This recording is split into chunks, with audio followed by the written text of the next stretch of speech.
actually, we've never had a Fisher's Landing American Historical Pageant, and this is our first try at it. We welcome you to it.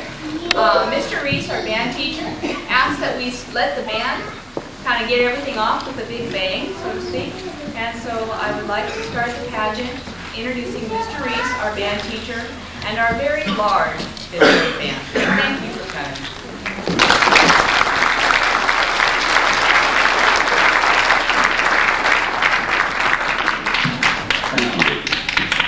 We're well represented at Fisher's Landing, our first year there, I should say. We're going to play 3 songs for you tonight. Premier March, Yankee Doodle, and a pep band song, Let's Go Band. I'd like to thank all the parents for getting the horns and your support of the program. I am one of the band directors from Mountain View High School, and I hope to see a lot of these kids in my classroom, in my band room, in about how many years? 6 years, 5 years. So I'm really motivated to get this program going, and I hope you like the way they sing. Thank you.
While we give our band members just a moment to put their instruments away, I'd like to tell you a little bit about why we do this thing called the U.S. History Pageant.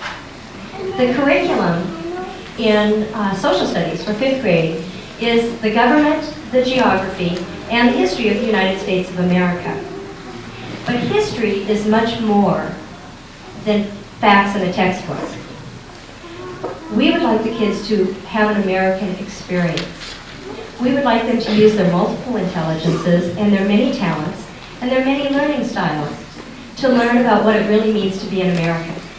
And so tonight we're going to give you a glimpse, quite a few glimpses, as a matter of fact, of what we feel it means to be an American. We are really glad to have you all with us tonight and share our American experience. And with that, I'm going to be turning our program over to our MC, Whit Shoulder. Thank you.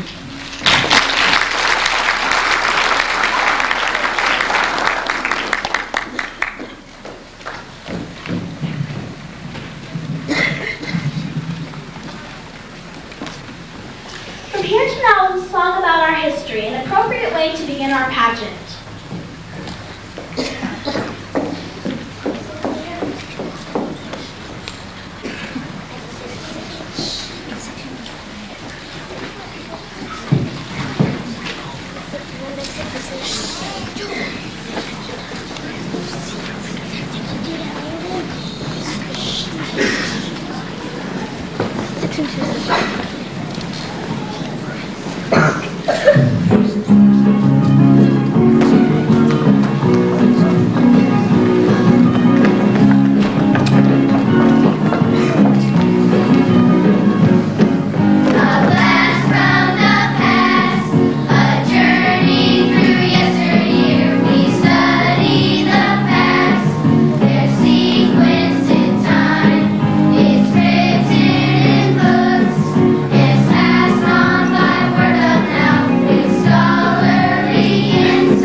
Historical hysteria is a play with a cast from the past that teaches some history lessons.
I'll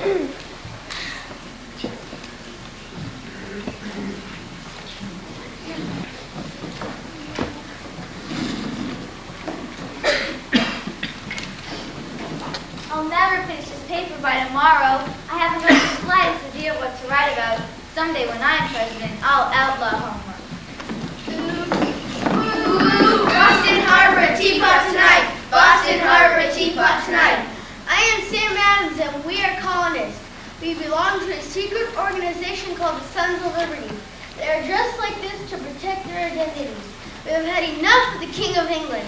His taxes too many items. Items we call in steam, like our tea. Tonight we will dump all the tea from the ships into Boston Harbor. The Boston Tea Party protest against unfair taxes. But this isn't Boston Harbor. This is my bedroom. I'm sorry, some tea for you? Well, thanks, but don't you think the Boston Tea Party was just a stroke of genius?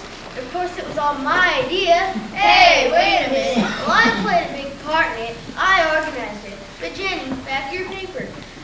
The Tea Party will make a wonderful topic for your paper. Your teacher would love it. It could be all about me. He that falls in love with himself will have no rival. It's certainly true for you, Mr. Sam Adams. Who are you? Benjamin Franklin. I'm here to help you with your paper as a former newspaper man. I know how to find a story to write about. Oh, go fly a kite. I did. He and the industry. I proved that lightning was electricity. I like you've done my idea. Let's see, what else did I do? I signed the Declaration of Independence and the Constitution. I opened the first United States post office. It was in Philadelphia. I gave my stamp on the code. What are you folks doing? Stamping out your joke. Oh! And I invented the Franklin stove and bifocal glasses. I was an ambassador to France. Ah, Paris. Let me tell you, Jenny, I love to see Paris. Of course, back then there were kings in France. And I was, of course, The British are coming! The British are coming! The British are coming! The British are coming! Oh no, who are you? I'm Paul Revere, ma'am. My midnight ride will make a lovely theme for your homework assignment. After all, I was the one who warned the colonists that the British were marching on conquest. The silversmith by trade. Interest you in the silver trade? Look, I appreciate your help, but you will all have to get out of my room. My family will be home, so we'll be sure I'm having a party. And look at the time, we'll never have this paper ready in time. You're a grand flag, you're a flying flag. And forever peace may wave. Excuse me, ma'am, what are you doing in my room? I'm Betsy Ross, the one who saw the first American flag. I see you changed my original design. Mine only had 13 stars. Why are there 50 stars? Don't tell me there are 50 states. Yes, ma'am, a lot has changed in the past 200 years, Miss Robin. Don't remind me of my age, Jenny. Anyway, we'll have you some course set up in a gym. that woman always getting stitches. Betsy, can I interest you in a silver thimble? As a matter of fact, yes. How much are they? Well, this fancy model sells for. Now cut that out. I'm not kidding. My family will be home soon, and Did I hear you say family? Nor is more like a family man than I. I'm George Washington, the father of this country. that's a joke. Listen up! I deserve some respect. Now, Jenny, I was born in Virginia. I had early school, maybe 7 or 8 years. My favorite subject was arithmetic. Oh, not that old story again. Jenny, if you're lucky, you would bore himself to sleep. Then he calls something George Washington up here. Tell people I can't tell anybody about this. Please understand, I don't mean to sound ungrateful, but nobody would ever believe it. As I was saying, I went on to be a land surveyor, using my expert experience to say there are far too big small areas. You're telling me. There's a problem that is easily solved. Just ask the Model E, the leader of the Meteor son. My great bravery in the meeting. Continental Army. And I then became the president of the convention that wrote the United States Constitution. And I then became the first President of the United States.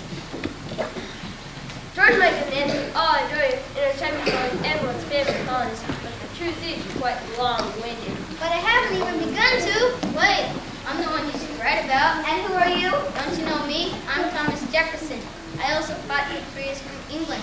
I wrote the Declaration of Independence. Have you heard my famous words? We hold these truths to be self-evident That all men are created equal, that they are endowed by their Creator with certain unalienable rights, that among those are life, liberty, and pursuit of happiness. Thanks for remind me of your words, but I must get to work on the paper.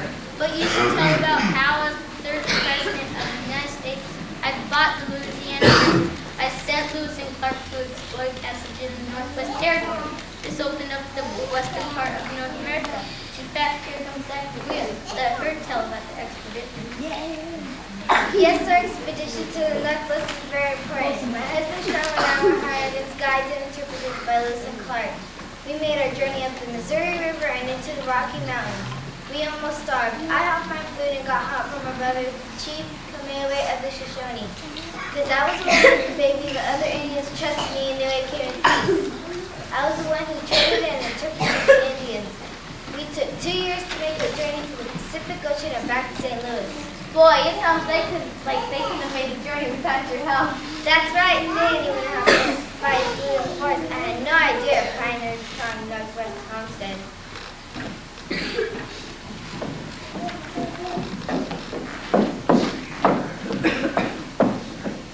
Okay, folks, now stop on the Underground Railroad. We'll be safe here for the night. For the night, an Underground Railroad? Sorry, miss, this is not a subway or train station. This is my bedroom. Railroad, did you say? We need some tokens to get on the train. And I just happen to have some tokens here that I made in my shop. Nice try, Paul. That's impossible. Huh? Paul, there were no trains in our day. You should definitely tell you. I'm afraid you have all misunderstood. I know this isn't a train station. The Underground Railroad was a series of safety stations for slaves as they escaped from the South. They stopped at the Underground Railroad until they made their way to the north and freedom. She showed me the way to freedom in the north. At each station, she showed me the next safe place to go. I'm now a free man. Well, slavery is a terrible thing. No one should ever be owned as a slave. I agree, but who are you? I'm here at Teacher Stowe. I wrote the book Uncle Tom's Cabin. Besides being published in the paper, my book sold copies in any other book besides mine. Well, thanks for writing the book. Because of your book, many people in the South and North have runaway slaves given freedom through the Underground Railroad. Many people in the north helped us by finding us jobs and safe homes. Some showed the way to safety in Canada.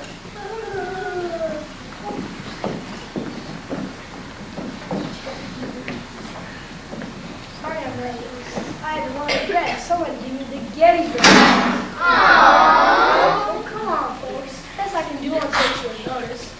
Now that I'm here, Jenny, I'll be glad to help you with the paper.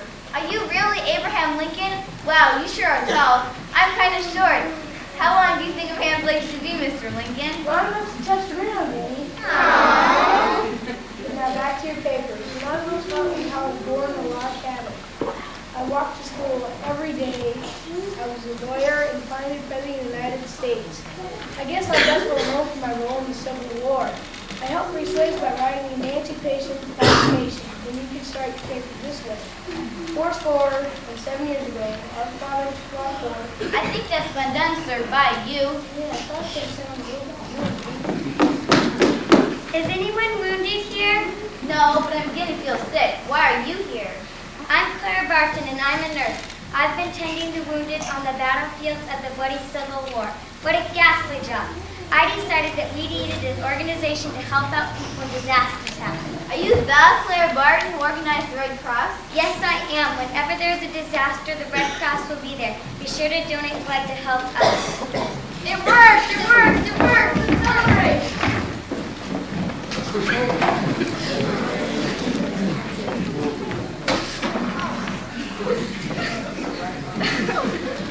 Who are you two? How dare you bartenders start throwing a party? We're the Wright brothers. And Wilbur. The Wright brothers for what? No! WRID is two brothers. We invented the first man-power-driven flying machine. That would make a great paper journey. The flight took place on December 17th, 1903 in City Hawk, North Carolina. A flying machine? Well, yeah, that drives your flying machine. Me too! Me too! We want to vote! Women want to vote! Women want to vote! Who are you and what is this? She's Carrie Chapman Cat, and I am Elizabeth C. Stanton. We're here to help you write a paper about the story of the suffragette movement. I organized the Connecticut Falls Convention in 1848 to protest the right for women to vote. Women all over America marched through parades and petitioned and fought for the right to vote for 72 more years. Finally, in 1920, the 19th Amendment was passed and women finally had the right to vote. Jenny, you must start. our story. It's a great story, but what a day that was. I remember when the 19th Amendment was passed like it was yesterday. But that was just the beginning. When my husband, Franklin D. Roosevelt, was elected president, our country was under a terrible depression. Many people were without jobs. Because my husband was crippled by polio, he was unable to travel far. So he sent me to find out what people needed. I traveled 50,000 miles for 15 months. I talked to people everywhere about their lives, their hopes, and their fears. My work shaped the president's program to the New Deal. He created special projects to give people work. I tried very hard to make sure African Americans and women were included in these projects. Eleanor, he also helped all of us understand the need for equal human rights for all people. I've always admired your courage to stand up for others. I recently resigned your membership to the DAR because I refused to let the African American Marian Anderson sing in the Lincoln Center. You even arranged a new concert. That was a great thing to do.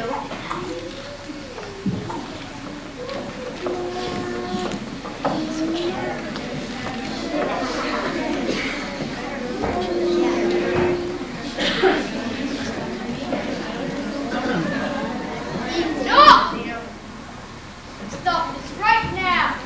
Giant clouds, everyone get a chance. Violence never solved anything. Am I right? No, we're the rights. Thank you, sir. May I ask who you are? I am Dr. Martin Luther King Jr. I was a civil rights leader in the 1960s. I helped get rights for blacks in peaceful protests. I won the Nobel Peace Prize.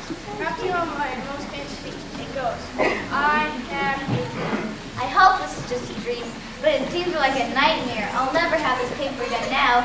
I must watch Star Trek tonight. Space, the final frontier. These are the voyages of the starship Enterprise.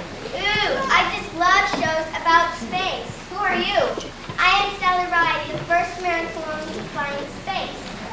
What are you space cadets staring at? Space? You've gone beyond the Earth's atmosphere? Oh, Mr. Franklin, what a pleasure to meet such a learned man. Later discoveries are part of the reason I was able to go up in a space shuttle. And Wilbur and Orville Wright, later discoveries have been a great help to NASA. No, Jenny, I will help you. Let's talk about your paper on Sally Ride. About the paper? What about the paper? Remember what I said. I never tell a lie. I too respect the truth. They called me on the stage. Well, you all have been so nice, and any one of you would have made a terrific theme for my assignment. Would have. You never gave me a chance to explain. This is not a history paper. This assignment is to write about what I did for my summer vacation. I took more than 200 years for this. Never you mind. I know of a company that makes history textbooks. They'll be able to use all of them. A textbook? What a grand idea. They can never finish an American history textbook without me. Or me. Or me. Or any of us. We're all a great part of America's history.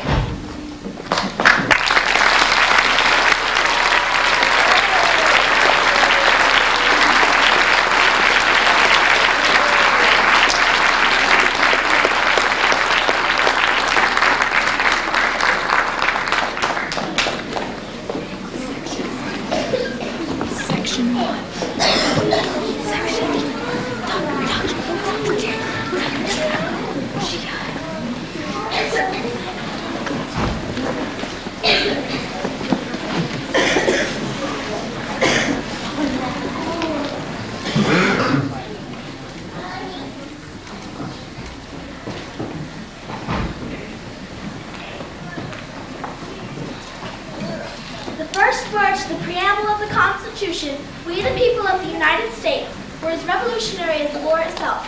For the first time, the idea that a government rests upon the consent of the people became a political fact.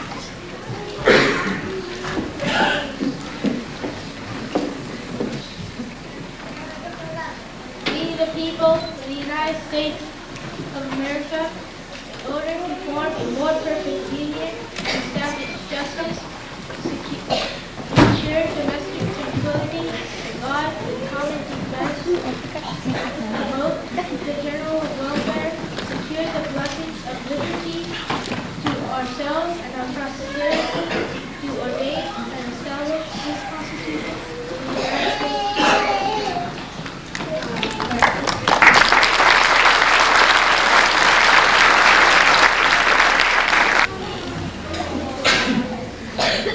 The song My Country 'Tis of Thee was written by Samuel Smith in the late 1800s. It was based on the British anthem, God Save the King. It is just one of the many reminders of our original heritage.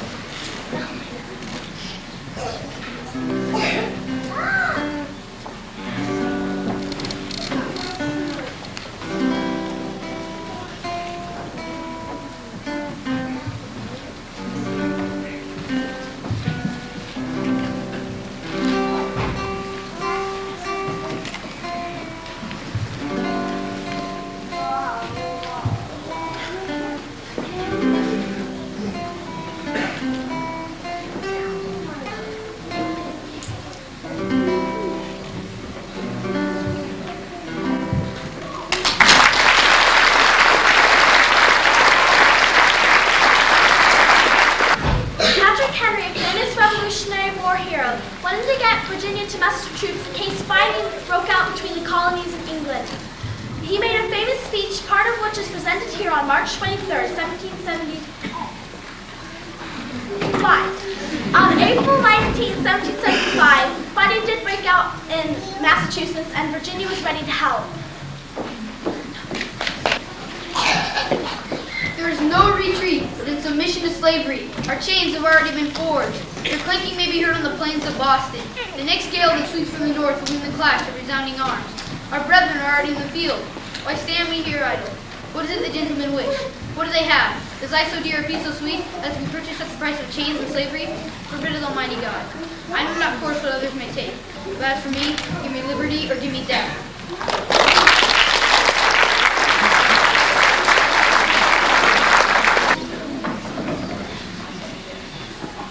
When the Saints Go Marching In is a song that was written at the turn of the century in old New Orleans. It was revised by such jazz greats as Duke Ellington and Count Basie. It reminds us all of a great era, the 20s and 30s, when Dixieland music was all the rage. Jazz music was begun by freed slaves, then picked up by Creoles and other white musicians.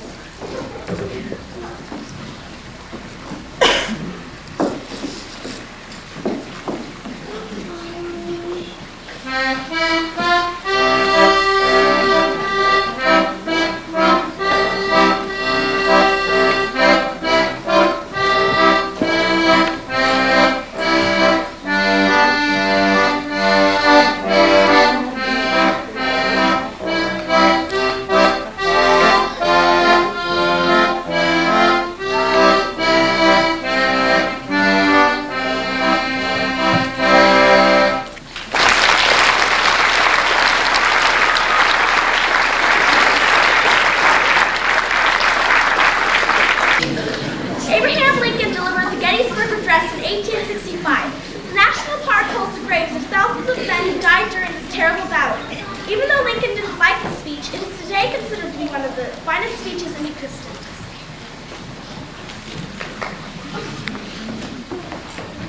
Fourscore and 7 years ago, our fathers brought forth on this continent a new nation, conceived in liberty and dedicated to the proposition that all men are created equal. Now we are engaged in the great Civil War, testing whether that nation or any nation so conceived and so dedicated can long endure. We are met on a great battlefield of that war. We have come to dedicate a final portion of that field as a final resting place for those who here gave their lives that that nation might live. It is altogether fitting and proper that we should do this. But in a larger sense, we cannot dedicate, we cannot consecrate, we cannot hallow this ground. The brave men, living and dead, who struggled here have consecrated it far above our poor power to add or detract. The world will little note, nor long remember what we said here, but it can never forget what they did here. It is for us, the living, rather to be dedicated here to the unfinished work which they who fought here have thus far so nobly advanced. It is rather for us to be here dedicated to the great task remaining before us. From these on our dead, we increase devotion to that cause for which they gave the last full measure of devotion. So we here and the beast dead shall not have died in vain, that this nation, under God, shall have a new birth of freedom, and the government of the people, by the people, and for the people, shall not perish from the earth.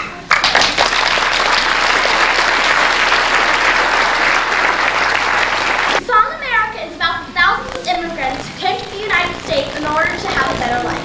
Even though many lived in tenement slums, they had running water and schools for their children, things they didn't have back in the old country.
right now, and a mother's grief.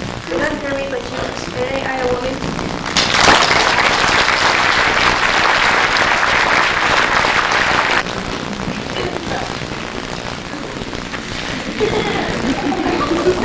A famous Native American, Pocahontas, tried to cherish the land. Here was a lyrical dance tribute to a current tune, Paint the Colors of the Wind.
It's cold and we have no blankets. Little children are freezing to death.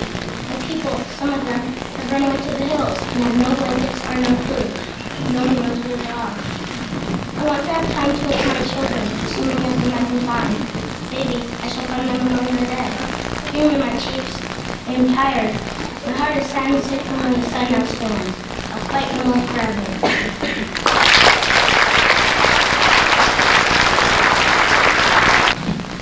In the 1920s, Americans wanted to forget the horrors of World War I. They wanted to relax and enjoy themselves. The new methods of production gave them time to do that. Americans chose to use their spare time having fun, often in the form of baths. It was common to see people in a goldfish swallowing contest, or sitting on the top of flagpoles, or attending marathon dance contests. One famous bath was a new dance called the Charleston.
over, there was money to spend and lots of people were ready to celebrate after years of hard living. The song, Where is the Money, is one that announces that worries and cares are a thing of the past.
Ball players nowadays very peculiar names. Funny names? Nicknames. Funny nicknames? Oh, absolutely. Yes. Now, on the Seattle team we have, who's on first, what's on second, I don't know, who's on third. That's what I'm trying to find out. I want you to tell me the fellows' names on the Seattle team. I'm telling you, who's on first, what's on second, I don't know, who's on third. You know the fellows' names. Yes. Then who's playing first? Yes. I need the fellow's name on first. Who? Well, what are you asking me for? I'm not asking you. I'm telling you. Who is on first? I'm asking you who is on first. That's the man's name. That's whose name? Yes. Well, go ahead and tell me. First baseman? Who is on first? Have you got a baseman on first? Certainly. Then who's playing first? Absolutely. Well, all I'm trying to find out is what's the guy's name on first base. Oh no, what's on second? I'm not asking you who's on second. Who's on first? I don't know. He's on third. We're not talking about him. How did I get on third base? You mentioned his name. If I mentioned his third baseman's name, did I say he's playing third? No, who's playing first? Stand first, will ya? Well, what do you want me to do? Now, what's the guy's name on first base? What's on second? I don't know. I'm not asking you who's on second. Who's on first? I don't know. He's on third. There I go back up there again. Why? I don't know and I don't care. What was that? I said I don't care. Oh, that's our shortstop.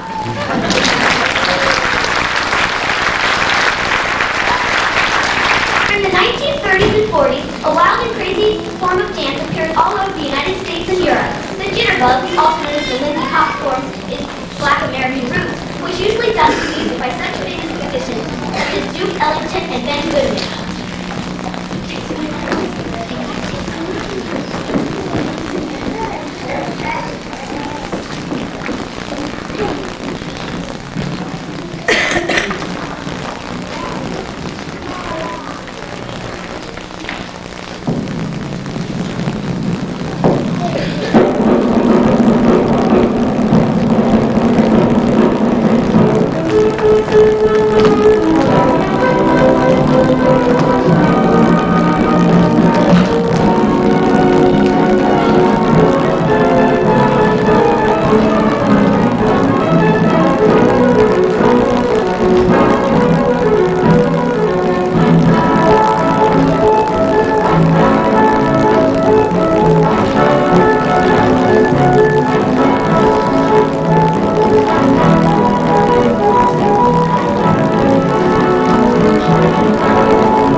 and was assassinated in 1963.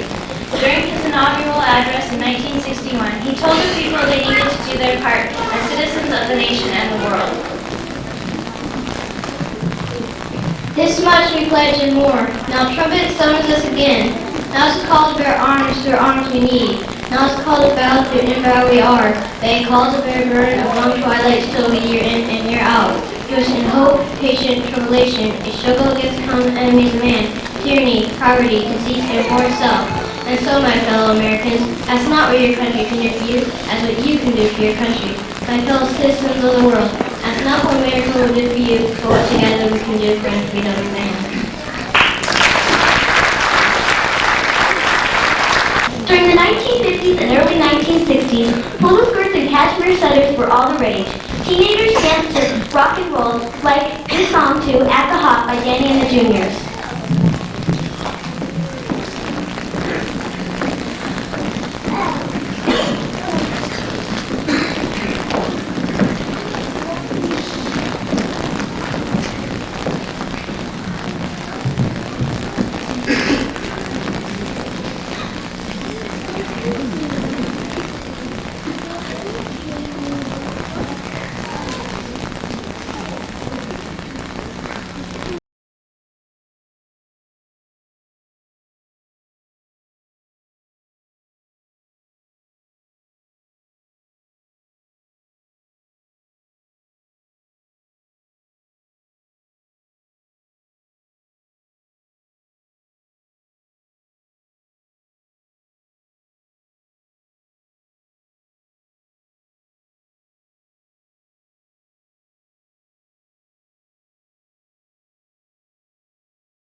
Jr. was a famous civil rights leader who believed in nonviolent protests to change the mistreatment of black Americans. They remember this famous speech made to 200,000 people in Washington, D.C. in 1963.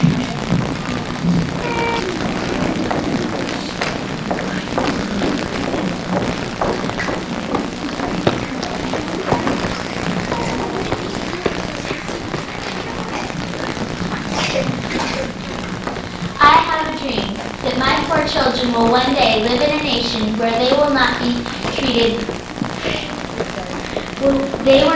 They will not be judged by the color of their skin, but by the content of their character. I have a dream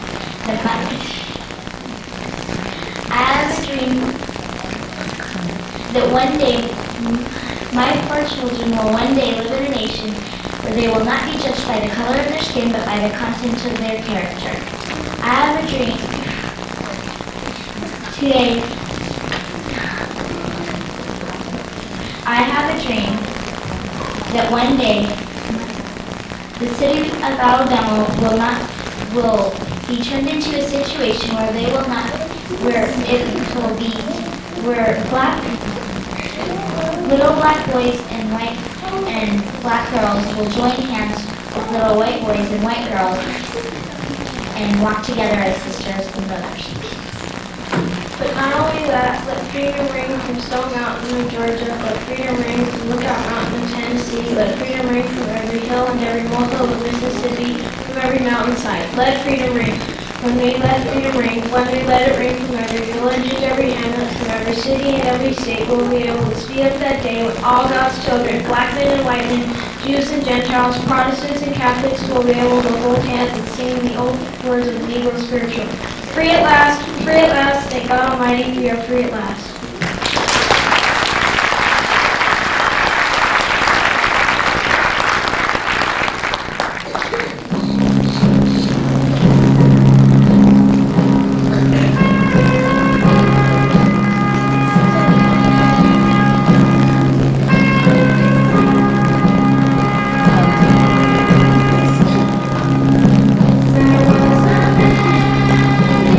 America.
Tomorrow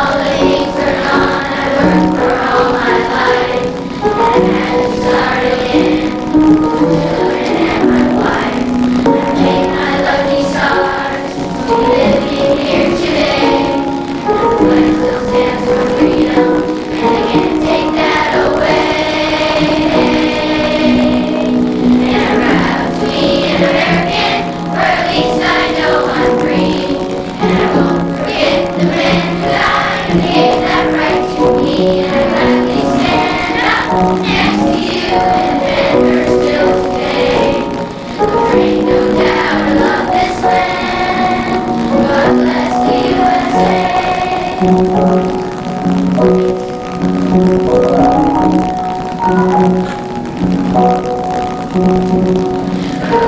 of Minnesota to the hills of Tennessee, across the plains of Texas, from sea to shining sea, from Detroit down to Houston, and New York to LA. In every American heart, as I would stand and say.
possible. You have to believe in yourself and believe in the kids that you are teaching every day.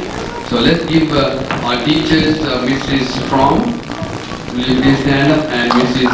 Goodness, and Mrs. Hanson.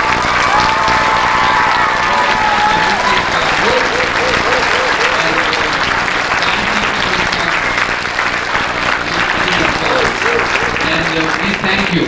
Thank you for believing in your kids, and thank you for believing in the teachers and all of us at Fisher's Landing. This is a great